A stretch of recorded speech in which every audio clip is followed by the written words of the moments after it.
Good morning and welcome to Washington Post Live. I'm David Ignatius, a columnist for the Post. It's my pleasure this morning to welcome Admiral James Stavridis, the former SAC, Supreme Allied Commander of NATO.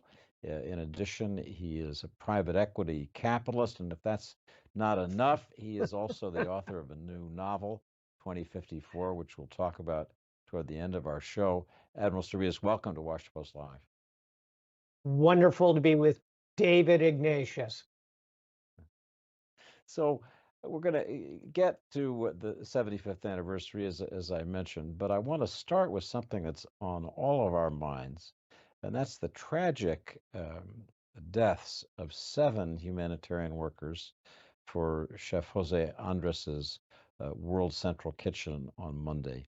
You're an experienced military officer. You know what modern weapons can do, how they're fired, how command and control works.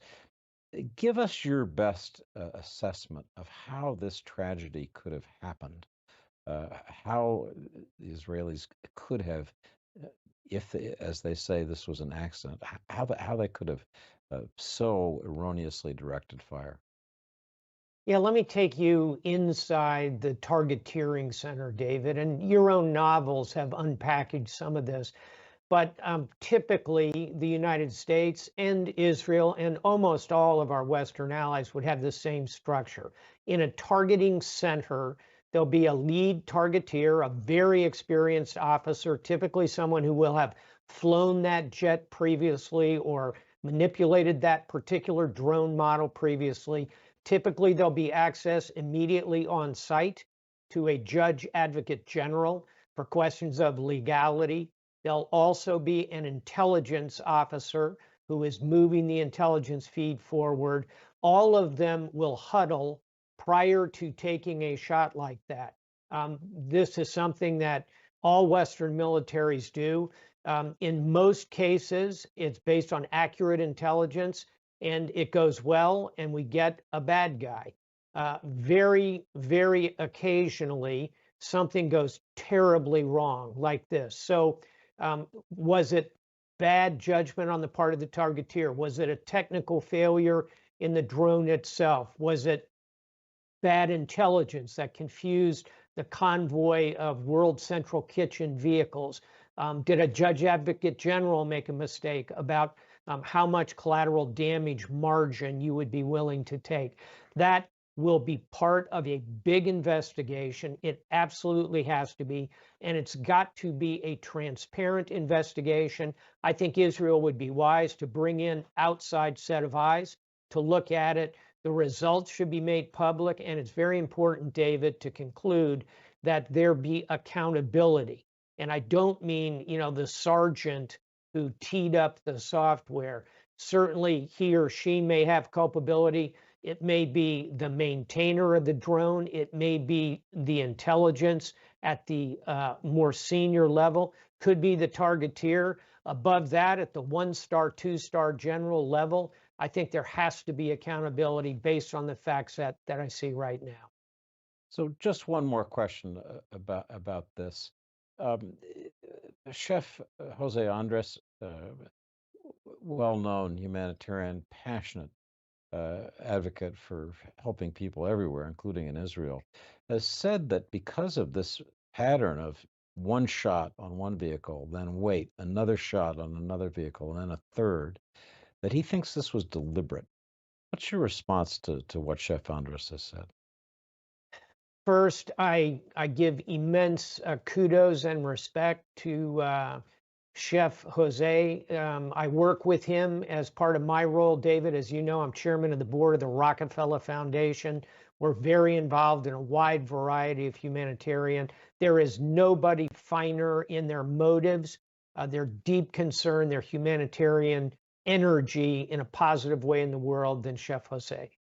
Having said that, I find it extremely unlikely that the Israeli Defense Forces would deliberately assassinate aid workers. I find that shocking. However, this is why we need a thorough investigation. and a set of outside eyes would not be a bad idea. David, you and I are old enough to remember when the United States made a horrific mistake, and it was my beloved United States Navy, which shot down an Iranian commercial airliner in 1988. And that investigation was done with kimono wide open, accountability, all of it. I think Israel needs to follow that pattern. And you'll recall, David, even more recently in the tragic days of the withdrawal from Afghanistan, the United States had a drone strike that killed an innocent family that was simply trying to get water to their children. So these tragedies happen, but the point is you have to accept responsibility and you have to impose accountability. I think that can be done in a way that I hope one day will satisfy the extremely understandable, deep, heartbroken concern of Chef Jose Andres. Thanks for thinking this through with us, Admiral. So I want to now turn to the 75th anniversary of an organization you served. You were its leader, Supreme Allied Commander, NATO. President Vladimir Putin seemed to be sending a birthday present to NATO this past week when he said that any Western country hosting F-16s that are bound for Ukraine was a legitimate target for Russia. And I want to ask you, how real do you think that threat is to NATO? I think it is bluster on the part of Vladimir Putin for several reasons. Number one, he knows if he were to strike a NATO nation, let's say he decided to launch a drone strike against Germany's Ramstein Air Base, which I commanded as Supreme Allied Commander, where some of this training and staging for F-16s is going on. Let's say he decided to do that. He knows the alliance would respond unanimously to reply to that, to strike back. And he also knows that his defense budget is about $90 billion. It's not inconsequential. The defense budget of the United States alone is $850 billion. The rest of NATO's budget, excluding the United States, is $320 billion. NATO has 3,000 highly motivated, almost all volunteer troops. He's got maybe 1 million broken conscripts. He's embroiled in a vicious losing war in Ukraine. NATO has 15,000 combat aircraft, 800 ocean-going warships. You get the point. I don't think Vladimir Putin ultimately is going to attack a NATO country because of moving F-16s toward Ukraine. But NATO's power in the end, as you know better than anyone, is a matter of its credibility and its will. And I want to ask you honestly whether you think the credibility of NATO's threat to act together when one member state is under attack is fully credible in a period where the United States seems so reluctant, even now, after nearly 6 months, assistance to our ally Ukraine is still stalled. Isn't that undermining the credibility of this alliance? I think it does, but let's put something else on the other side of the table. We don't have to be hypothetical here. NATO was attacked. It was attacked at 9/11 by terrorists emanating from Afghanistan. What happened? All of the NATO nations, and I commanded that mission, it was a NATO mission, 150,000 troops came to Afghanistan to respond to an attack on NATO. So now we come to the present. And if the question is, if Vladimir Putin were to send tanks into Estonia or Latvia or Lithuania, would the NATO alliance respond? I think it would, Dave. Now, having said that, yes, your predicate is correct that we diminish the sense of urgency in the credibility here in the United States and Washington by our failure to step up and send the military aid to Ukraine. Ukraine, of course, is not a member of NATO. However, the alliance has pledged itself behind Ukraine, and therefore we have real obligations there, in my view. The Europeans have already provided well over $60 billion in aid to Ukraine. The $60 billion on the table from the United States would match the European contributions, and it's pennies on the dollar in terms of our own defense budget of $850 billion, no boots on the ground, and continue to break the phalanx of the Russian armed forces. So yes, there's a diminishment of credibility, and I strongly urge the Congress to act and move this $60 billion forward. Final thought, by any polling, any examination of the members of Congress, it would pass with a 3/4 vote in a straight up or down vote. Let's hope Speaker Johnson figures out how to do that next week. I was in Ukraine last week and interviewed President Zelensky, and I got a stark picture of what he, the leader of a country at war with Russia, is doing in the absence of the kind of U.S. aid that he has requested. He talked about how he is using Ukrainian-made drones to strike Russian oil refineries and other targets deep inside Russia. The Ukrainians now have drones that can go 1,000 kilometers. Further than that, they struck a target east of Moscow, as you know, a Russian drone factory in the last few days. And he said, in explaining this, it's fair. If my country is going to face frigid weather and blackouts of electricity, Russians should suffer that same pain and misery. The administration is said to be somewhat unhappy about these strikes on refineries.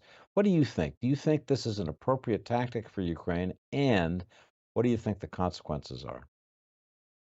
I do think it is an appropriate target. And if I were the commander of the Ukrainian armed forces, I would be pounding the desk to go after critical infrastructure inside Russia.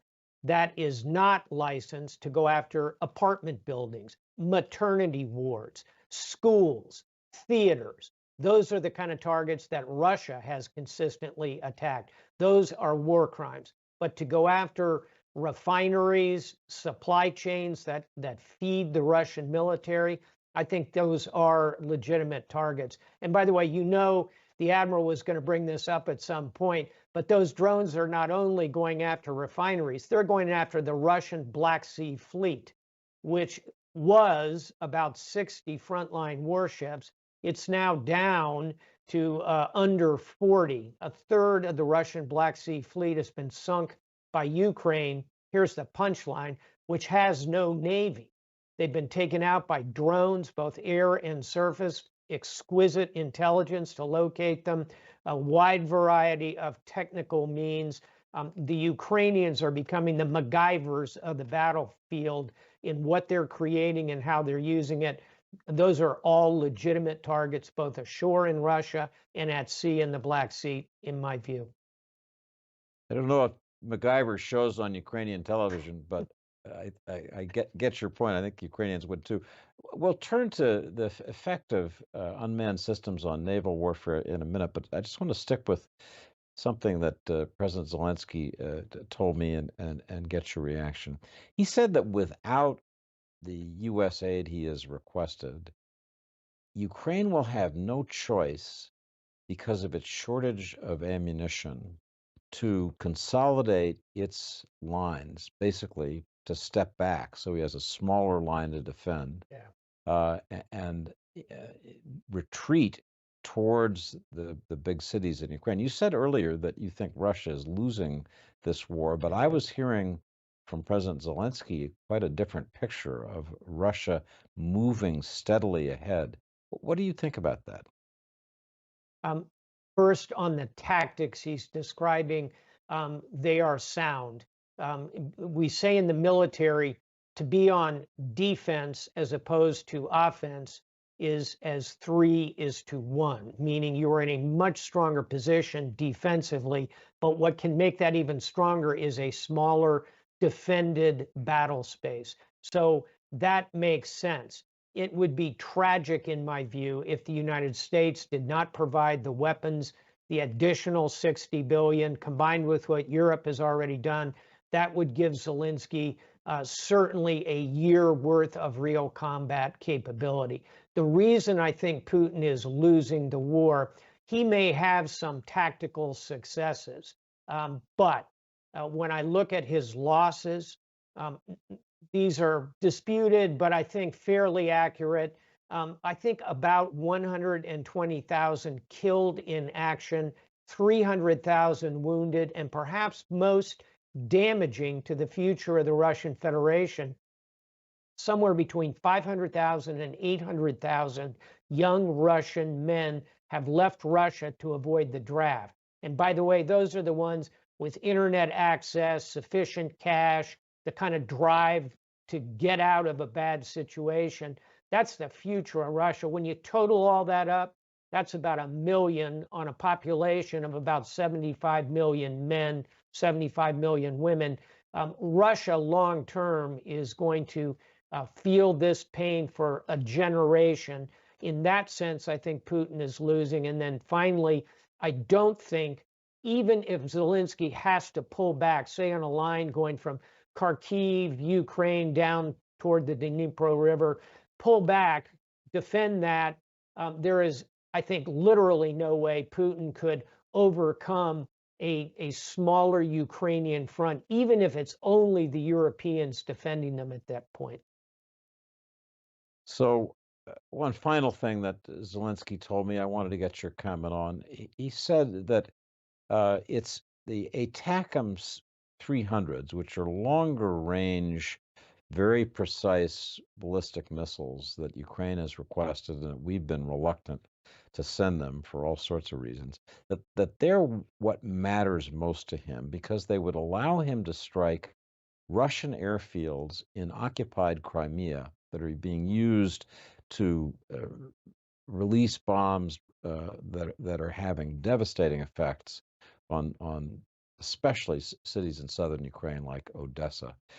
Do you think that ATACMS 300s would be a game changer, as Zelensky seems to? Do you think that they should be provided? Do you hear, as I do, that they may actually be on the way? And what difference do you think they'll make? I do believe ATACMS should be immediately provided. I think Zelensky lays out a convincing case. I'm not sure it would be in and of themselves a complete game changer, but couple them with a squadron of F-16s, which should be arriving on that battlefield in the June, July timeframe. Now you're denuding Russian offensive air capability. At the same time, you're building up the Ukrainian air capability. And by the way, those F-16s are the Swiss Army knife of a battlefield. They can do air to air, they can do air to ground, they can do electronic jamming, highly capable, relatively easy to maintain. Put those F-16s in place, give Zelensky the ATACMS to go after the Russian counterparts in Crimea. That's a pretty good combination for the air war. The war at sea, the Ukrainians appear to me to be doing just fine. So now you're down to really the land war itself. The World War I trenches, tanks, artillery. Here, the key is munitions, artillery shells. Putin is outproducing the West in those. That's, in my view, a path to real danger that needs to be addressed.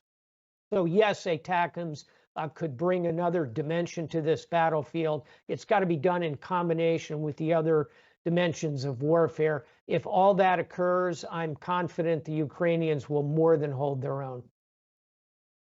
So let me take you up on your earlier comment and ask the Admiral about what these unmanned naval drones mean for the future of combat at sea. And perhaps you'd focus your comments in particular on the Indo-PACOM theater. I've heard it said by thoughtful people in the Pentagon that you have to be careful about generalizing from Ukraine's success in the Black Sea.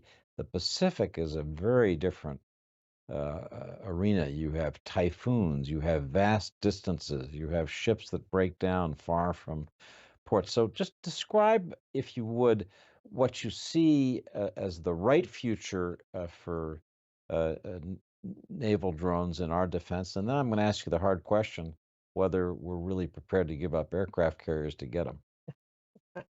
Uh, to give you a sense of the size and scope and scale of the Pacific Ocean, you could take all the land on Earth and it would fit inside the Pacific Ocean. I once sailed across the Pacific as the captain or commodore of a squadron of destroyers. We had sensors going out 250 miles, yet for 6 days, we didn't see another ship anywhere, even on our 250-mile radars and sensors. So it's of enormous scope and scale, whereas the Black Sea is a relatively tight and dense area. There's really no place to hide in the Black Sea for the Black Sea Fleet, the Russian Black Sea Fleet. So they are being attacked constantly in this very small space.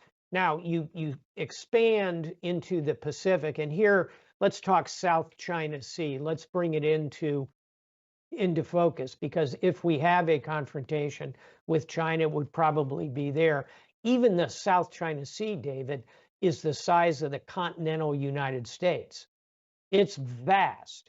It's surrounded by mostly U.S. allies, and it is also a place where China has a home court advantage. Even though it's very big, China still has a big unsinkable aircraft carrier called the Chinese mainland. So our carriers would have to deal with the jets, the missiles, both cruise and ballistic, coming off the hypersonic cruise missiles. So it would be a tough fight for the U.S. Navy at this stage. And I'll jump right to your correct question of, okay, what about the aircraft carriers? I think the carriers are still functional in that fight, but boy, you're going to want to bring them in a pretty measured fashion.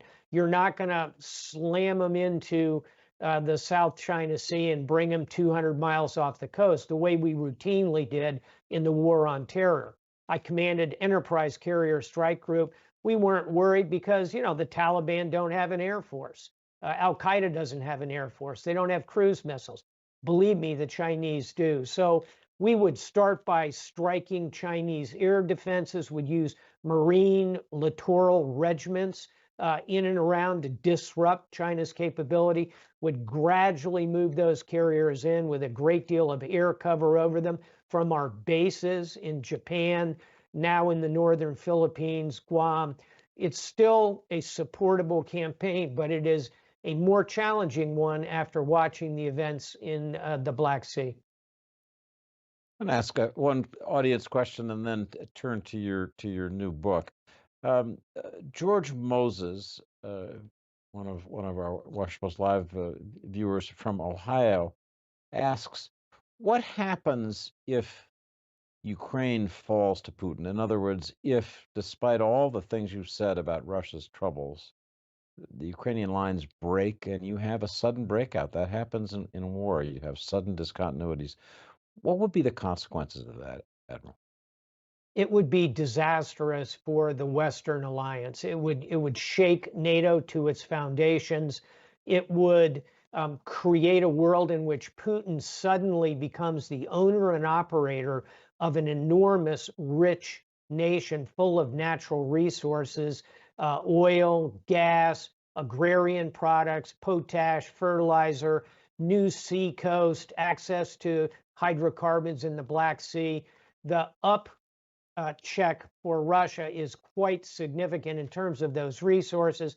Psychologically, spiritually, to watch that nation fall, I think would scar any other nation that we went to and said, count on us, and therefore would shake the NATO alliance, and that would be of extraordinary, epic, negative consequence in terms of global security.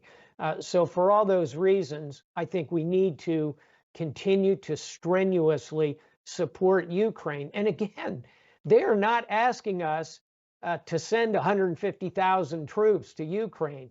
If they did, and we agreed, would make short work of the Russian troops, believe me. But that's not what they're asking for. They are saying, and you heard Zelensky say it, I'm sure, give us the tools, we will do the job. You know who else said that? Winston Churchill in the run up to World War II. We didn't heed that. And what happened? We ended up fully engaged in massive combat in Europe. Here's a chance to truly nip it in the bud with Vladimir Putin and stop him for pennies on the dollar. So, great question. The consequences are highly negative. The cost of not getting to that point is relatively small. I think it's an easy decision. Let's use the remaining time that we have to talk about a new novel. You have it next to you, and I have a copy here.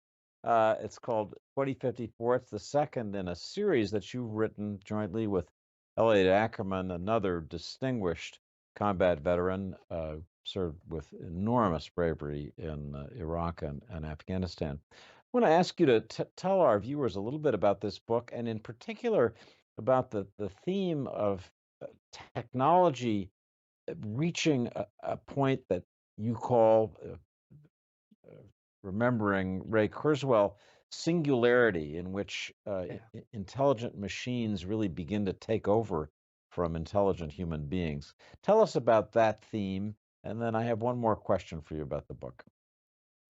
The book is set in the year of the title, the year 2054. So it's mid-century. Earlier in the century, in the prequel 2034, the US and China have gone to war. Both nations survived the war, but are seriously diminished. Therefore, by mid-century, you see the rise of other geopolitical powers: Nigeria in Africa, Brazil in South America, US and China still very involved. All of these nations are pursuing something called the singularity, which, as you just said, David, is the point at which things come together, hence the word single, and there is a merger of the biological, your mind, your proclivities, your interests, your memories, your knowledge is merged with the mechanical, with the internet. All of that kind of fuses together. And again, we don't have to imagine this. Elon Musk is talking about brain implants to provide language and translation. That's now, that's 2024. So 30 years on, in the novel, there's a geopolitical game afoot as the nations of the world seek to find this singularity because of the huge advantage artificial intelligence would impart to any great power who got there first. A final question. You do some political imagining in this book as well, imagining that the existing party system in the United States has broken by 2054, and that we have two new parties, which you call the truthers, who are the passionate people on the extremes of the two current parties, and the dreamers, who are the centrists. It's nice to think of centrists being called dreamers. Tell us not about the book's plot necessarily, but about what you know as a novelist from your thinking about this that's relevant to our politics right now in 2024. I'll begin with what I know as someone who thinks, reads, and writes history. You know, a lot of Americans believe that somewhere in the Constitution, you know, Article XX, it says there shall be two political parties in the United States. One shall be Republican, the other shall be Democrat. As you know, David, we didn't start off with Republicans or Democrats. We started with Whigs, Federalists. We had nationalists. We actually had a party called the Democratic Republicans early on. We have had a lot of political parties in this country. Point two, I look at my children, millennials. They look to the left and the right of where they are politically. They look at the extremes in the political parties. They just kind of shake their heads. And if you look, third point, you look at actual membership in these parties, it's diminishing. We're going to have a significant third party event coming up in this election, it looks like. That is, I think, a normal course for America. And as I look ahead 30 years, I think it's unlikely, not impossible at all, but unlikely that two current political parties continue to exist. In some ways, David, we already have four political parties in this country: hard left, hard right, kind of center right, center left. How those four elements eventually shake out is what was in my mind as I constructed a different set of political actors mid-century. I think the takeaway for us in today's superheated environment is that for the political parties, your best future over time is going to be to get away from the extremes on both sides and try and craft solutions that move toward the center and find leaders who are willing to work across the aisles. Poll after poll shows that's what the majority of Americans want. So, as they say, from your lips to God's ears.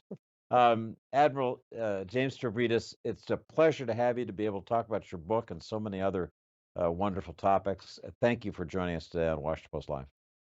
I'm only going to say this, as a novelist with two novels, I know I'm talking to a novelist with at least five. I've read all of yours. Say a word about your novel that's coming out. So I do have a new novel coming out about space warfare. It's called Phantom Orbit, but we'll save that for another time. Thank you for mentioning it. So folks, thank you for joining Washington Post Live. If you want more of this kind of interesting programming, please sign up for a free trial by visiting WashingtonPost.com/live, WashingtonPost.com/live. To look at what we've got coming and sign up for it. I'm David Ignatius. Thank you so much for joining us.